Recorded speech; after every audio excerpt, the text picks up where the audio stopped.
ইসাক ভাই, আমরা আপনার কাছ থেকে একটু শুনে আসি, জেলখানায় এই মানে যে অবস্থা থেকে আপনারা বের হয়েছেন, আলেমরা যে অবস্থার মধ্যে ছিল, মানে আপনার কাছে কি মনে হয়েছে সবচাইতে বেশি প্রতিবন্ধকতা কারা তৈরি করেছে? আসসালামু আলাইকুম ওয়া রাহমাতুল্লাহি ওয়া বারাকাতুহু। তো আমি ২০১৮ সালের জুলাই মাসের ৮ তারিখ আমাকে গ্রেপ্তার করে নিয়ে যাওয়া হয়েছিল আমার নিজের মাদ্রাসা মারকাজুল কোরআন ওয়াল হিকমা সিংহের মানিকগঞ্জ এখান থেকে। এরপরে আমি একটানা প্রায় ৩৩ মাস মানিকগঞ্জ কারাগার, কাশিমপুর হাই সিকিউরিটি এবং নারায়ণগঞ্জ কারাগার, এই ৩টি কারাগারে মিলিয়ে প্রায় ৩৩ মাস আমার জেল খাটতে হয়েছিল।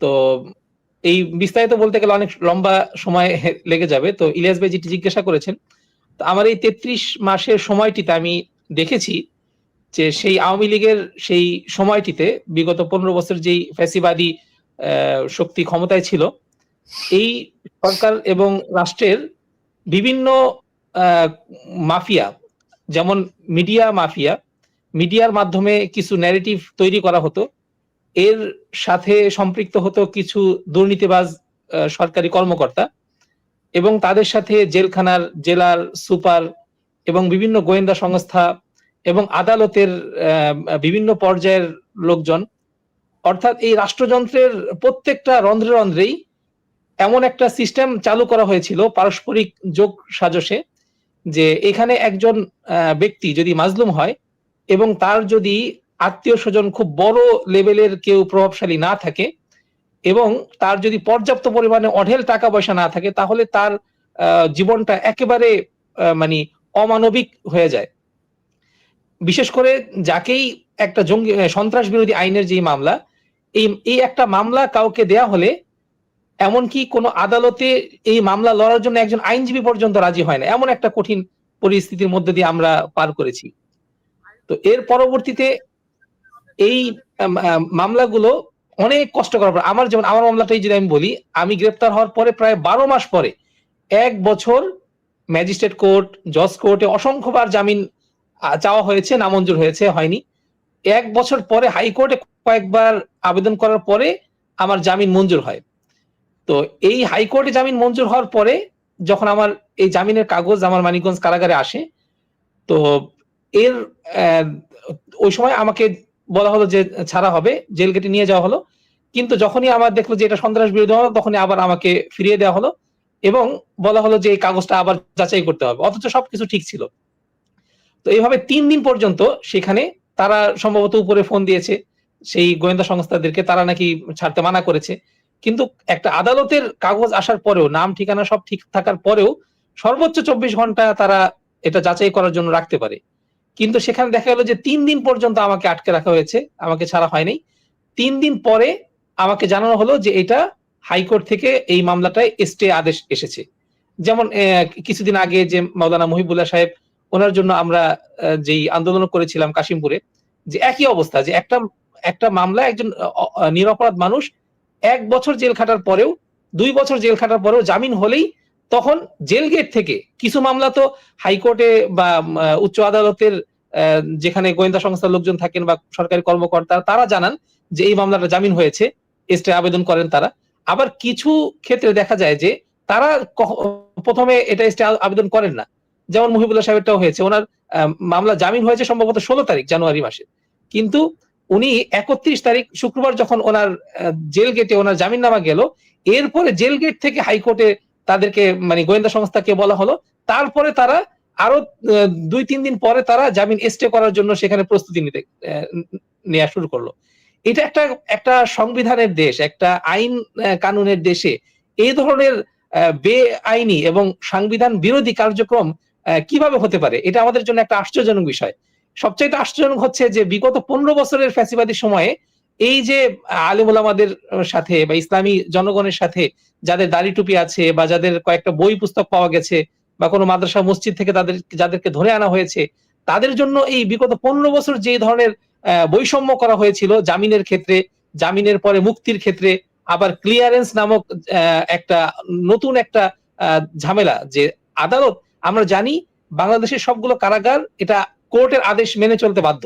একজন ব্যক্তিকে জেলখানায় রাখতে হলে তার ব্যাপারে কোর্টের পক্ষ থেকে সাজা অথবা ওয়ারেন্টের একটা কাগজ লাগবে। আবার একই ব্যক্তিকে যখন জেলখানা থেকে ছাড়তে হবে তার জন্য আদালতের জামিনের কাগজ লাগবে। তো এই জামিনের কাগজের আলোকেই কিন্তু কারাগারগুলো কোনো বন্দীকে মুক্তি দেয়া বা আটকে রাখার ক্ষমতা পায়। কিন্তু যখন কোর্ট তাকে বলল যে আপনি এই আসামিটাকে ছেড়ে দেন, বেল বন্ড যখন পৌঁছলো, তারপরেও যদি আবার জেলাররা তখন আটকে রাখে, সুপাররা বলে যে ডিআইজির পারমিশন লাগবে বা গোয়েন্দা সংস্থার ক্লিয়ারেন্স লাগবে, তাহলে তো আমরা কি বলবো যে আমরা এখন থেকে জামিনের জন্য আর আদালতে যাব না, তাহলে কোন গোয়েন্দা সংস্থার কাছে যেতে হবে তার ঠিকানা দিন। কারণ আদালত থেকে জামিন হওয়ার পরেও যদি ক্লিয়ারেন্সের জন্য আটকে রাখা হয়, তাহলে এটা কোন সংবিধান, কোন আইনের আলোকে আপনারা এই জুলুমগুলো করছেন? এবং এখনো এমন হচ্ছে, এখনো বর্তমানে অনেক মামলা জামিন হওয়ার পরে দেখা যায় যে উচ্চ আদালতে সেটাকে স্টে করে দেওয়া হচ্ছে। আবার জামিনের জন্য একজন নিরপরাধ ব্যক্তির ওকালতনামা আমাকে কোর্টে যারা কাজ করেছেন অনেকে জানিয়েছেন যে একজন সন্ত্রাস বিরোধী মামলায় যদি কোনো ইসলামিক ব্যক্তির ওকালতনামা আমরা জেল গেটে নিয়ে যাই, তখন সেই ওকালতনামাটা স্বাক্ষর করে আমাদেরকে দেয়া হয় না। আমাদেরকে বলে আপনার ডিসি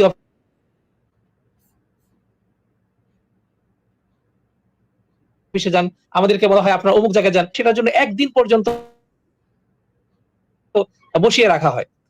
তো এটা যে কালক্ষেপণ করা হচ্ছে, এবং আইন উপদেষ্টা যিনি বলেছিলেন যে যারা মিথ্যা মামলায় আছে তাদেরকে আমরা ছাড়ার জন্য ব্যবস্থা করছি, কিন্তু তার কথারও আমরা কোনো বাস্তবায়ন দেখছি না। বরং আমরা দেখতেছি এখন আবার নতুন করে একটা সিন্ডিকেট তৈরি হয়েছে হাইকোর্টের মধ্যে, তারপরে উচ্চ আদালতে, যেখানে এই বিগত 15 বছরের যেটা পরীক্ষিত যে আওয়ামী জুলুমের যে মামলাগুলো, এই মামলার বন্দীদের ক্ষেত্রেও তাদের জামিনটা অনেক কষ্টে জামিন নেওয়ার পরেও সেই জামিনগুলোকে স্টে করে দেওয়া হয়। আবার একটা জামিন স্টে করে দিলে সেই জামিন, আপনারা অনেকে জানেন যে একজন সাধারণ নাগরিক যখন একটা জেলে বন্দী হয়, তার পরিবার তার জামিন করার জন্য কারো গরু বিক্রি করতে হয়, ছাগল বিক্রি করতে হয়, অনেকে জমি জমা বিক্রি করে 6 মাস, 1 বছর, 2 বছর, 15 বছর পর্যন্ত অনেকে এমন বন্দী আছে যে যাদের বাড়ির সব সহায় সম্বল বিক্রি করে তার জামিন করা হয়েছে। এরপরে সেই জামিনটা হওয়ার পরে সবাই আশায় থাকে যে এখন আমরা আদালতের মাধ্যমে জামিন পেয়েছি, আমরা বের হতে পারবো। এই সময় যদি তাকে বলা হয় যে এই জামিনটা স্টে হলো, স্টে করার পরে ওই স্টে ভাঙানো কিভাবে যাবে এই সম্পর্কে অনেকে জানেন না। এরপরে যে কাজটা হয়, অনেকের ক্ষেত্রে আবার জেল গেটে মামলা দেয়া হয়। যেমন আমাকে মামলা দেওয়া হয়েছিল। আমার ১ বছর জেলে আমি থাকার পরে আমার যখন জামিন হলো, সেই জামিন হওয়ার পরে আমাকে ৩ দিন পর্যন্ত আটকে রেখে অবৈধভাবে তারা আমাকে স্টের একটা কাগজ দেখালো। এরপরে ওই স্টে ভাঙার জন্য আমরা ৪ মাস উচ্চ আদালতে মামলা লড়াই হলো। ৪ মাস পরে সুপ্রিম কোর্টের আপিল বিভাগের প্রধান বিচারপতি মাহমুদ হোসেন, বিচারপতি হাসান ফয়েজ সিদ্দিকী এবং জিনাত আরা, ৩ জনের বেঞ্চ, তারা আমাকে রায় দিলেন যে এই ব্যক্তির ব্যাপারে সরকার পক্ষের আনিত তথ্য উপাত্ত এখানে কোনো তার অপরাধের প্রমাণ না পাওয়ায় তার স্টে আবেদন ক্যান্সেল করা হলো, তাকে জামিন বহাল রাখা হলো। এই কাগজ যখন কাশিমপুর কারাগারে আসে, তখন আমাকে সাথে, সাথে আমি যখন জেল গেটে আমাকে জামিনে মুক্তি দেওয়া আমি গেলাম, তখন আমাকে শোনা হলো যে আপনাকে আরেকটা মামলায় আপনাকে গ্রেপ্তারের একটা কাগজ এসেছে, শোন অ্যারেস্ট এসেছে। সেটা কোন জায়গায়? সেটা হচ্ছে নারায়ণগঞ্জের কোন জিন্দা পার্ক এলাকার একটা মামলা, অজ্ঞাতনামা মামলা। ২০১৮ সালের কবে হয়েছে আমি জীবনে কোনোদিন জিন্দা পার্ক এলাকায় কখনো আমি যাইনি। তো তখন আমি দেখলাম যে আরে এটা কি আশ্চর্যজনক কথা। যেখানে আমি কোনোদিন যাইনি, সেই একটা হলে ওই মামলার এজাহারে আমার কোনো নাম নেই। সেই মামলায় আমাকে শোন অ্যারেস্ট দেখানো হলো। এরপরে কাশিমপুর থেকে আমাকে নারায়ণগঞ্জে চালানে পাঠানো হলো। এরপরে আরো অনেক লম্বা সময়, প্রায় ৭ মাস, এরপরে মামলা চালানোর মতো কোনো টাকা পয়সা আমার পরিবারের কাছে ছিল না। কারণ এর পূর্বেই প্রায় ৫-৬ লাখ টাকার মতো খরচ হয়ে গেছে প্রায় ১৬ মাসে আমার মামলার কাগজ এবং বিভিন্ন কাজের পেছনে। তো এই যে অবস্থা, তো এরপরে প্রায় ৩৩ মাস এভাবে জেল খাটার পরে এরপরে ২য় মামলাতে আমি জামিন পাই। এরপরেও আমার প্রায় ১৭,০০০ টাকা জেল গেটে আমার দেয়া লেগেছে এজন্য যে আমি যদি এই টাকাটা না দিই তখন তারা গোয়েন্দা সংস্থাকে রিপোর্ট দিবে এবং গোয়েন্দারা তখন আবার আমাকে ধরে নিয়ে যাবে, আবারও মামলা দিবে। এজন্য তখন আমার পরিবার থেকে, আমার থেকে পিসি থেকে সেখান থেকে প্রায় ১৭,০০০ টাকা দিয়ে তখন আমার সেখান থেকে আসতে হয়েছিল।